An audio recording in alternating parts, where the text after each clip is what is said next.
Good morning student, welcome to online class. In today's class we will discuss about the rectangular component of a vector in 3 dimension. Last video ਦੇ ਵਿੱਚ ਆਪਾਂ 2 dimension ਦੇ ਵਿੱਚ ਗੱਲ ਕੀਤੀ ਸੀ, ਇਸ ਦੇ ਵਿੱਚ ਆਪਾਂ 3 dimension ਦੀ ਗੱਲ ਕਰਨੀ। ਸਭ ਤੋਂ ਪਹਿਲਾਂ ਉਹਨਾਂ ਨੇ ਕੀ ਕਿਹਾ, consider vector A represented by OR ਆਪਣੇ ਕੋਲ ਕੀ A vector show ਕਰਦਾ, taking O as origin construct a parallelepiped। ਤਾਂ ਕਹਿੰਦੇ O ਨੂੰ ਆਪਣੇ ਕੋਲ ਕੀ origin ਲੈ ਕੇ ਇੱਕ rectangle parallelepiped ਆਪਾਂ ਜਿਹੜੀ with 3 edge along the 3 rectangular axes अपने को x, y और z दे along अपने को एक parallelepiped बना लेनी है।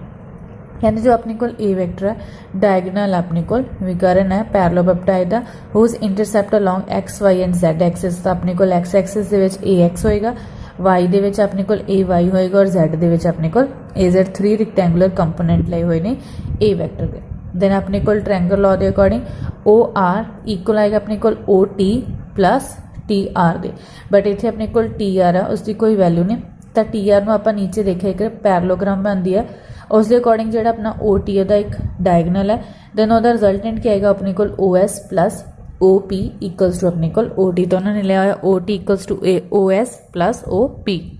देन अपने को OR इक्वल्स टू OT की वैल्यू सबस्टिट्यूट की OS plus OP TR as it is.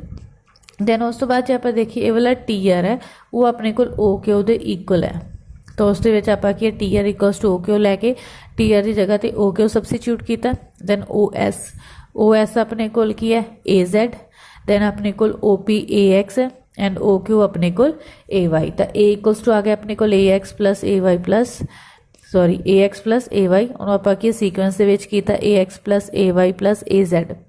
तो अपने को आई जे तो की यूनिट वैक्टर होंगे, अपने को एक्स एक्सिस के आई कैप आएगा, वाई दे जे कैप आएगा, जैड दे के कैप। तो अपने को जो देखिए ए एक्स वैक्टर क्या आएगा a x I cap, A Y J cap and a Z अपने को ए जैड के कैप। तो जो अपने को वैक्टर फॉर्म के लिखा ए vector Ikla A x I cap plus a Y J cap plus A Z के कैप। अगर आप मैगनीट्यूड फाइंड करना तो स्केयरिंग करांगे, अपने को स्केयरिंग करन तो बाद अपने को वैल्यू सबस्टिट्यूट की आप OT दी उसकी स्केयरिंग हुई है। देन अपने को TR की वैल्यू सबस्टिट्यूट की। देन अपने को R की value A square C, OP अपने को AX स्केयर हो जाएगा, OS अपने को AY स्केयर हो जाएगा, OQ अपने को AZ स्केयर हो जाएगा। इधर स्केयर हटाते दूसरी साइड अपने को रूट आ जाएगा। देन डायरेक्शन को साइंस लैने ने वैक्टर के अल्फा बीटा और गामा। तो अपने को एक एंगल अल्फा बनता पे एक्स एक्सिस के नाल, वाई दे नाल अपने को बीटा और अपने को जेड दे नाल गामा। तो उतो आप कॉस अल्फा ले लिया ए एक्स अपॉन ए, तो ए एक्स की वैल्यू अपने को ए कॉस अल्फा, सेम ए वाई दी अपने को ए कॉस बीटा और ए जेड दी अपने को ए कॉस गामा वैल्यू आ जाएगी। तो जो अपने को कॉस अल्फा, कॉस बीटा और कॉस गामा ने डायरेक्शन को साइंस ने वैक्टर ए में पुट की वैल्यू अपने को ए एक्स ए वाई और ए जेड दी 25 जो इक्वेशन है a square equals to a x square plus a y square plus a z तो दी वैल्यू अपने को ए एक्स की जगह तो आप ए कॉस अल्फा, देन अपने को वाई की जगह तो ए कॉस बीटा और जेड विच ए कॉस गामा आप सबस्टिट्यूट किया। ए स्केयर सब दे विचों सेम है तो उन्होंने कॉमन लैके आप cos square alpha plus cos square beta plus cos square gamma लिया। ए स्केयर अपने को दूसरी साइड डिवाइड होकर अपने को 1 आएगा, तो अपने को है cos square alpha plus cos square beta plus cos square gamma equal to 1। तो यदा मीन कि अपने को sum of the square of the direction cosine of a vector is always unity. कहते अपने को स्केयर दे अगर आप डायरेक्शन को साइंस की करते हैं सॉरी सम करते हैं अपने को डायरेक्शन को साइंस की स्केयर करने तो बाद तो अपने को जो वैक्टर आएगा यूनिटी आएगा।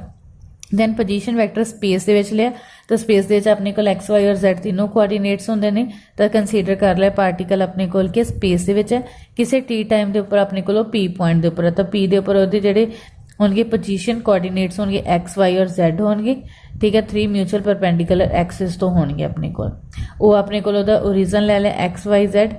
द पोजीशन वैक्टर अपने को पी ते ले लिया उन्होंने आर वैक्टर एक्स आई कैप प्लस वाई जे cap plus z k cap. अगर आप मैगनीट्यूड लेना तो स्केयरिंग करना तो अपने को दूसरी साइड रूट रह जाएगी x square plus y square plus z square root. Then displacement vector लेना स्पेस के पार्टिकल अपने को पहला पी के उपर सी किसी टाइम टी के उपर अपने को क्यू पॉइंट के उपर पहुंच गया, क्यू तो कोआर्डीनेट x1 y1 और z1 है, तो उत्थे अपने को टाइम उन्होंने t1 लैके चलिया। तो उस तो बाद अपने को जो पार्टिकल के पोजीशन वैक्टर पी के उपर है, आर वैक्टर अपने को एक्स आई cap plus y z plus y जे cap plus z k cap सी। दैन क्यू के विद रिस्पैक्ट टू अपने को R1 आएगा, x1 i cap plus y1 j cap plus z1 k cap. तो जो अपने कोल पोजीशन वैक्टर पार्टिकल दी time interval t1 minus t दे विच डिसप्लेसमेंट की होंदी है अपने कोल फाइनल माइनस इनिशियल। तो उत्थे उन्होंने डेल्टा आर दे नाल शो करता अपने कोल r1 माइनस r, दोनों आप सबस्टिट्यूट किया तो आई वाले आई वाला सबस्टिट्यूट होएगा, जे वाले जे वाला और के नाल के वाला सबस्टिट्यूट होएगा। तो अपने को उन्होंने सबट्रैक्ट करने तो बाद x1 minus x i cap y1 minus y j cap plus z1 minus z k cap आएगा। और जो मैग्नीट्यूड होएगा अपने को डिसप्लेसमेंट वैक्टर का डेल्टा आर वैक्टर, तो उत्थे उन्होंने स्केयरिंग होगी नाल दूसरी साइड अपने को रूट आएगा। नैक्सट अपने को एप्लीकेशन है रेजोल्यूशन ऑफ वैक्टर की। तो फस्ट उन्होंने गल की कहते walking of a man is an example of resolution of force. तो कहते अपने को जो भी कोई मैन है वॉक करता तो उत्थे अपने को फोर्स है ब्रेक हो जाती है 2 पार्ट्स विच। कहते a man while walking press the ground with his feet backward by the force F at an angle theta with the ground in action. तो कहते परसन अपने को एक्शन करता पाया वो कितनी फोर्स लगा रहा है अपने को एफ फोर्स लगा रहा है अपने को ग्राउंड के नाल एंगल थीटा के नाल। कहते ग्राउंड इन रिएक्शन एग्जर्ट करता an equal and opposite force. अपन पता अगर कोई एक्शन हो रहा है तो उसके अपोजिट रिएक्शन होएगी, जिन्ना आप फोर्स लगाए उसके अपोजिट अपने को क्या आएगा रिएक्शन आएगा इक्वल फीट के उपर। तो कहते आर नूं आपां रिजोल्व किया 2 कंपोनेंट्स दे आप एक्शन लगाया रिएक्शन अपवर्ड अपने को हो रही है एंगल थीटा के नाल ही। तो थीटा करके उन्होंने आप आर कॉस थीटा और अपने को साइन थीटा आर नूं आपां 2 कंपोनेंट दे विच रिजोल्व किया। कहते जो वर्टिकल कंपोनेंट अपने को आर साइन थीटा वो अपने को जो मैन का वेट है उन्होंने बैलेंस करता पे, और जो सैकेंड अपने को आर कॉस थीटा वो हैल्प करता मैन नू टू वॉक फॉरवर्ड अगे जाने उन्होंने हैल्प करता if it is greater than the force of reaction. तो अपने को कहते अगर अपना जो रिएक्शन है ग्रेटर दैन फोर्स होएगा तो उत्थे अपने को मैन है मीनस आर कॉस थीटा है ग्रेटर होएगा तो मैन अगे नू वॉक करेगा। It is easy to push pull a lawn roller than to push it. कहते अपने को लॉन जोड़ा रोलर होंदा उन्होंने अगर आप की है पुश करते हैं पुल करते हैं ਉਹਦੇ ਨਾਲ ਆਪਣੇ ਕੋਲ ਕੀ ਹੈ ਈਜ਼ੀ ਹੁੰਦਾ ਐਜ਼ ਕੰਪੇਅਰ ਟੂ ਪੁਸ਼। तो ਉਹਦੀ ਸੈਕੰਡ ਐਪਲੀਕੇਸ਼ਨ ਆਪਣੇ ਕੋਲ ਰੈਜ਼ੋਲੂਸ਼ਨ ਦੀ ਕਹਿੰਦੇ ਕੰਸੀਡਰ ਕਰ ਲਿਆ ਆਪਣੇ ਕੋਲ ਲੌਨ ਰੋਲਰ ਹੈ ਜਿਸ ਦਾ weight W ਆਪਣੇ ਕੋਲ ਪੁਸ਼ ਕੀਤਾ ਆਪਾਂ ਨੂੰ ਪੁਲਡ ਔਰ ਪੁਸ਼ਡ ਬਾय ਅ ਫੋਰਸ F ਜਾਂ ਉਹਨੂੰ ਆਪਾਂ ਖਿੱਚਦੇ ਪਏ ਜਾਂ ਧੱਕਦੇ ਪਏ making N angle theta with ਆਪਣੇ ਕੋਲ ਹੌਰੀਜ਼ੌਂਟਲ ਡਾਇਰੈਕਸ਼ਨ ਦੇ ਨਾਲ ਉਹਨਾਂ ਨੇ ਆਪਣੇ ਕੋਲ ਕੀ ਹੈ ਐਂਗਲ ਥੀਟਾ ਬਣਾਇਆ रिजोल्व किया एफ ਨੂੰ ਆਪਾਂ 2 ਰੈਕਟੈਂਗੂਲਰ ਕੰਪੋਨੈਂਟ ਦੇ ਵਿੱਚ ਜਿਸ ਸਾਈਡ ਆਪਣੇ ਕੋਲ ਥੀਟਾ cos ਥੀਟਾ ਹੋਏਗਾ ਉਸ ਤੋਂ ਆਪੋਜ਼ਿਟ ਆਪਣੇ ਕੋਲ sin ਥੀਟਾ ਹੈ। ਕਹਿੰਦੇ ਇਨ ਪੁਲਿੰਗ फस्ट ਦੇ ਵਿੱਚ ਗੱਲ ਕੀਤੀ ਕਹਿੰਦੇ ਇਫੈਕਟਿਵ ਜੋ weight ਹੋਏਗਾ ਆਪਣੇ ਕੋਲ ਰੋਲਰ ਦਾ ਉਹ W minus F sin theta because weight ਉਸ ਦਾ ਆਪਣੇ ਕੋਲ डाउनवर्ड होएगा तो उसके अपोजिट डायरेक्शन अपने को F sin थीटा होएगा। तो जो इफेक्टिव वेट हो गया W minus F sin theta. The effective horizontal जो पुल लगता पे अपने को हॉरिजॉन्टल दे F cos theta it make the roller to move forward वो करके वो अगे जा रहा है। इन पुश जो दोनों आप धकते हैं कहते जो इफेक्टिव वेट होंगे फोर्स भी अपने को के इस साइड में लगती पई है वेट भी सेम साइड है जो रिएक्शन आ रही वो भी अपने को के सेम साइड। तो effective weight W plus F sin theta effective horizontal जो फोर्स होएगी वो F cos थीटा ही होएगी। It makes the roller to move forward कहते वो अगे चलने दे हेल्प करती है। कहते we know that due to friction the force required to move a body is directly proportional to effective weight of the body. Fraction है अपने को कहते फ्रैक्शन नू अपने को रिमूव करने लिए जो अपने को फोर्स रिक्वायर्ड चाहिए डायरेक्टली प्रोपोर्शनल टू अगर वेट ज़्यादा तो फोर्स भी ज़्यादा चाहिए अगर वेट घट है तो अपने को फोर्स भी घट चाहिए। Since the effective weight of the roller is less in pulling than the pushing. कहते अपने को जो पुल करते पे उदो वेट अपना W minus F sin theta subtract हो रहा है इतने पुश के अपने को ऐड हो रहा है तो वेट इतने लैस होएगा hence lesser force is required to pulling than in pushing. तो कहते उन्होंने पुल करना ईजी होएगा as compare to pushing therefore it is easy to pull a lawn roller than to push it. तो कहते उन्होंने अपने को खिंचना सौखा एज कंपेयर टू धक्कना। तो नोट की दिता कहते थीटा अपने को 0 डिग्री है इफेक्टिव वेट है जो रोलर दो अपने को mg पुलिंग और पुशिंग अपने को F equals to mu mg हो जाएगा म्यू कोफिशिएंट ऑफ फ्रैक्शन होएगा अपने को दैन पुलिंग और pushing will be no different. तो कहते अगर अपने को थीटा 0 है दैन उत्थे पुश करो या पुल करो इक्वल उसका इफेक्ट आएगा।